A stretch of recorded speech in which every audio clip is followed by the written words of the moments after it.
फिलहाल लीक नहीं हो रहा है, तो हमें ज़्यादातर फोकस करना चाहिए अपने पढ़ाई की तरफ और हमें ज़्यादा से ज़्यादा पढ़ाई करनी चाहिए। और सच में कह रहा हूँ, पढ़ाई करने में ही सार है, बाकी सब कुछ बेकार है।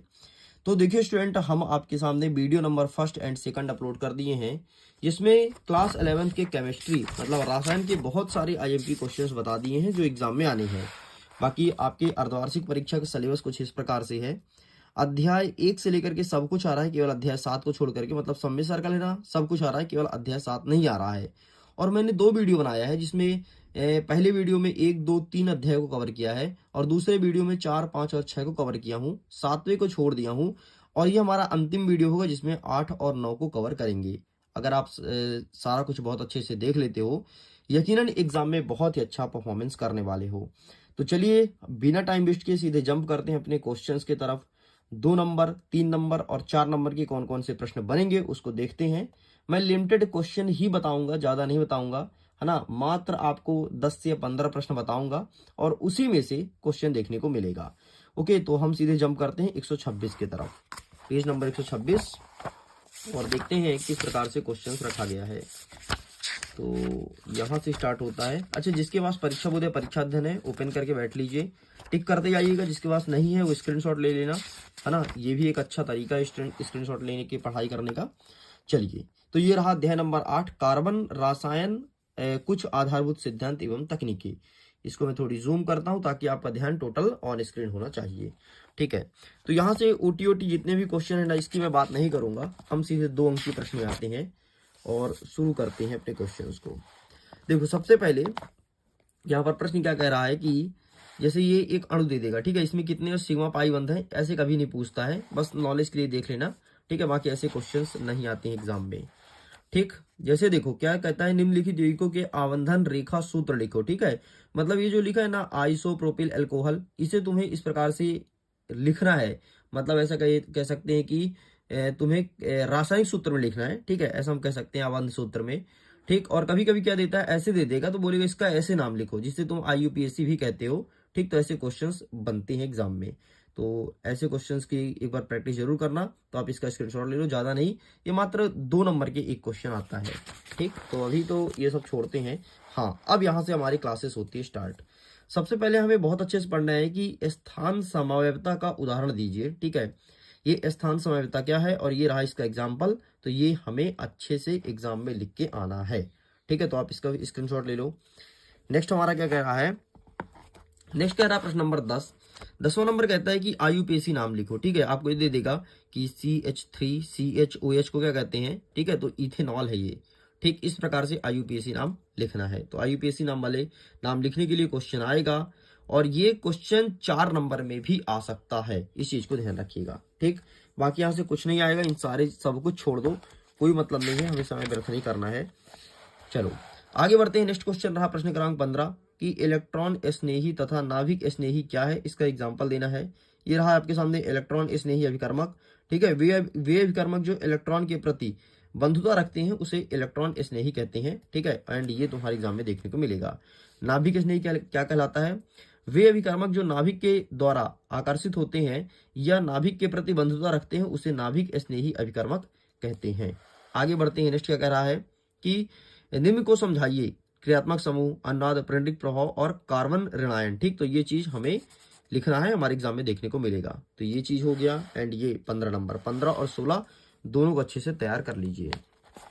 चलो आगे बढ़ते हैं नेक्स्ट। और यहाँ से क्या कुछ बन सकता है, तो जी नहीं, कुछ नहीं बनेगा। ठीक है, आगे बढ़ते हैं। हमारा नेक्स्ट 23वां नंबर कह रहा है कि कार्बनिक यौगिक के तत्वों के परिरक्षण हेतु सोडियम निष्कर्षण क्यों बनाया जाता है। ठीक है, ये हमारे एग्जाम में देखने को मिलेगा एंड ये रहा। ठीक, तो आप इसका भी फोटो क्लिक कर लीजिए।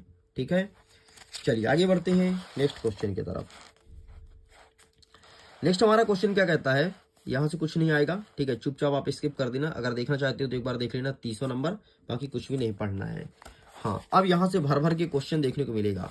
क्वेश्चन क्या रहेगा, प्रश्न क्रमांक 34 देखो क्या कह रहा है कि क्रियात्मक समूह समवायवता किसे कहते हैं, ये एग्जाम में देखने को मिलेगा। देख, समवायवता से आएगा, चाहे स्थान समवायवता आ जाए, क्रियात्मक समूह, ज्यामिति, तो एक समवायवता देखने को मिलेगा। ठीक है, नेक्स्ट क्या कह रहा है कि ज्यामिति समवायवता का कारण बताओ, तो ये एग्जाम में आएगा। ठीक है, तो ये दोनों अच्छे से प्रिपेयर करना है। इसके बाद हमें क्या देखना है, इसके बाद ये तो मैं बता दी ना, आईयूपीएससी नाम, एक आईयूपीएससी नाम और एक स्थान समाव्यता है, फिर कोई भी समाव्यता पढ़ना है। समाव्यता वाला क्वेश्चन आएगा 2 नंबर के हिसाब से, ध्यान रखिएगा, ठीक है। बड़े प्रश्न यहाँ से आईयूपीएससी में ही बनेगा तो बनेगा। चलो आगे बढ़ते हैं नेक्स्ट क्वेश्चन। अब हम आ गए दीर्घ उत्तरीय प्रश्न में, जितने भी हो सकते हैं छोटे छोटे मैंने टिक करा दिए, इसके बाहर मत पढ़ना, कुछ नहीं आएगा। इंपॉर्टेंट मैंने बता दिया, लेकिन अगर तुम्हारे पास समय है कि ठीक है सर और पढ़ लेते हैं तो पढ़ सकते हो। नेक्स्ट कहता है दीर्घ उत्तरीय में कि इलेक्ट्रॉन स्नेही तथा नाभिक स्नेही अभिकर्मक के अंतर लिखो। तो ये रहा तुम्हारे साथ अंतर कितना, केवल 4 याद करना है, ठीक है, ज्यादा मत करना, 4 याद कर लेना। अब 4 भी याद ना कर पाओगे तो फिर गड़बड़ वाली बात है भाई, लेकिन 4 याद करना ही करना है। आगे बढ़ते हैं नेक्स्ट क्वेश्चन की तरफ।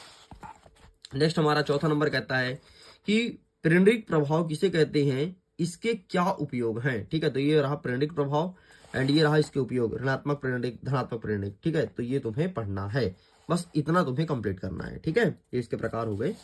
चलो आगे बढ़ते हैं नेक्स्ट। यहाँ से कुछ बनेगा तो जी नहीं, कुछ नहीं बनेगा। यहाँ से चित्र वित्र वाले कोई क्वेश्चन नहीं आएंगे, ठीक है, कभी नहीं पूछा, इस बार भी नहीं आएगा, ठीक है।